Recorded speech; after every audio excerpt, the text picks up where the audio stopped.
Wuthering Wave's boss design is just getting better. I had criticisms for bosses in 1.0 in a previous video, which I'll go ahead and summarize here as they lay down the foundation for what I'll be going over with the new bosses. I pointed out that these previous bosses were very well made and engaging, but they lacked that extra step that makes a boss fight.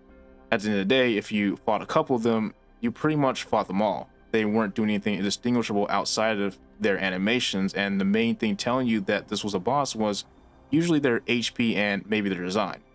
Bosses would even have their own versions of the exact same attack. You're just dodging a new animation cue. And when it came to the element they represented, the only thing telling you that was their element was the color of their effects. Even bosses that look like they do something different would still fight you in the most straightforward way possible with that new tool. I thought the 1.0 boss design overall was very well made, but those were the issues I couldn't help but think of. And so this video will be me going through each of the new fights in 1.1 to talk about how that changed for the better and why that matters. Anyways, let's start with the mini bosses and we'll ramp up from there. Starting with the Sabertooth. This is a Spectral Elite class monster and it has a surprisingly sizable and dynamic moveset despite being basically the same rank as the Rocksteady Guardian. And they've taken the time to give these guys their own scene to fight in along with a health bar at the top. So I think it's fair to say that to call these mini bosses, and I really like this decision to turn these elite class mobs into such and hope they continue to trend with future content. It definitely puts a little more variety in the open world in an interesting way that honestly I find pretty engaging. Anyways, the moveset as I mentioned is extensive. It has your standard claw and bite attacks that you'd expect. These are well telegraphed for the most part and they come in different combos you can recognize based on the starting action. It also utilizes its agility for pounce attacks and repositioning. It's not just attacking mindlessly. It feels like you're fighting a creature actually trying to figure out the most optimal strategy against you. But outside of its basic starting moveset, things start to get a little interesting. At some point, it will let out an AoE roar that sends it into an activated state. And this point onward, it will now take advantage of its spectral element to fight you. And I do mean take advantage. Small AoE telegraphs, balls of light that it sends out during its attacks. It even starts running on air and creating platforms to aid in its agility. It feels like you've just entered a second phase of the fight and the Sabertooth is now taking you seriously. Its moveset also appears to expand fundamentally as well, spinning attacks which also throw out those gold orbs from its tail. Smash downs that cause delayed AoEs. There's a tail swipe uppercut that, to be fair, could probably use a better telegraph than the jump animation it does in its normal movement. But with how well animated it is and the spectacle created, this mini boss reminds me of some of the smaller bosses in Elden Ring. And this change in the fight is what I was talking about being missing in my previous videos on the bosses. This Sabertooth is actually taking advantage of both its agility and element to give me a fight I'm not getting anywhere else in the game. If this went the same route as the 1.0 boss design, maybe it would still be a decent fight, but we'd just be getting probably claw and bite attacks painted in gold. Maybe a gold AoE to remind us that this is a spectral element creature. Very well done mini boss, and I look forward to this fight pretty much every time I come across it. And that same goes for the other mini boss, the Lumiscale Construct. This one's moveset revolves around changing between different weapons and constructs to fight you. And just from that, this thing already differentiates itself from the rest of the pack. In fact, this just would not exist in the 1.0 boss direction. This boss doesn't have combos or even moves to parry. It switches to a new construct and attacks you as that before switching back to reassess. And it's during these brief moments you're meant to get some hits in for extra damage on its exposed core. Some of the attacks can be a little cheesy though, like the laser beam one. This one's basically just a free window of damage. I see what they're going for, but it might as well just be kind of doing nothing here. The Beyblade attack though, I don't think I've ever successfully gotten through without taking a hit. But anyways, this is also a very stimulating boss for me. It feels like a boss I don't get anywhere else in the game, which is what I think a boss should do. And just like the Sabertooth, it can also be found within its own little spaces it makes sense to be in as discoveries in the world itself. I do hope they continue this trend of having these elite mobs be mini bosses you stumble upon in a world like this, or at least something that continues to shake up the encounters you discover outside of regular mobs. But onto the actual boss editions, the hologram version of Crownless. For me, this was a very look forward to fight. Previously, I talked about how I really liked how they were able to give a boss simple moveset, but still have him leave an impression through his characterization. And I'm happy to say that even though he's harder and his moveset has expanded, his sense of character hasn't been lost in the process. He feels like his own unique fight, even though he doesn't have a traditional mechanic to him. He kind of feels like, or even a rival. And I think you'll see what I mean as we go through his moveset. At first, he's got hands. He's fast and he has a flurry of combos that will burst you down if you're not careful.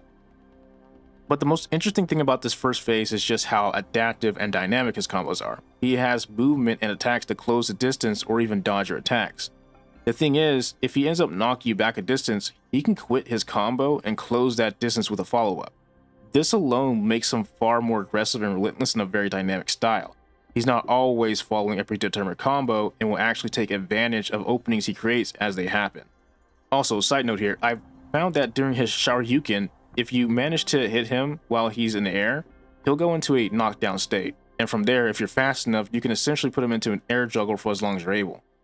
Also, I haven't mentioned it yet, but one of the first things you'll probably notice is that he doesn't have a stagger bar under his HP bar, like the other bosses.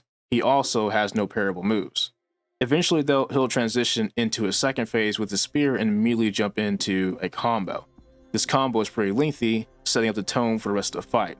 This is also when his stagger bar appears. The startups of many of his combos here are relatively slower and more readable, but also hit a lot harder and just like the first combo are a lot more lengthy. Some of these attacks are also now parryable. The thing is though, getting those parries off doesn't break his combo or throw him off balance like others. You'll take a chunk of a stagger bar, but he's probably getting ready to hit you with the next part of his combo. Personally, I think this is pretty cool. It makes it feel like you're both clashing weapons in a face-to-face confrontation, almost Sekiro style. Though I do feel like in this phase, he only has like maybe 2 or 3 combos. It was surprisingly often he'd just do the same moveset on me before he finally switched to the one other combo he'd use in this fight. But overall, this is a very dodge-heavy fight where you will be timing the most optimal times to chip at his health and stagger bar. Which brings up another factor to the fight. I failed to mention that at the start of this, there's a modifier that boosts your damage with dodge counterattacks, and that damage further boosts the more dodges you do to a certain limit. I like this for 2 things. For one, it's an actually interesting modifier that shakes up how you approach the fight, not just a glorified softened rage. And 2, it puts the fight more into perspective. This is a head-on and relentless confrontation. You are going to stay in step on the Crownless terms for as long as possible. No parries to stop in his tracks. And this also makes it where you're rewarded for dodging and staying in that tempo. Overall, I really like this fight, and I feel like it does justice to Crownless through all that character they had before being put into him even here, especially with his first phase. It's fast-paced in a very unique way that I found really fun. Now, last and definitely not least, the final story mission boss of 1.1, Sentinel Jue. Now, this fight is all spectacle. It's not meant to be a very difficult fight since it's a story-driven boss, but it's also still a very cool fight nonetheless. And it's this fight that gives me the most Elden Ring vibes than the others. If there's anything From Software is immaculate at with their bosses, it's the animations and spectacle of them.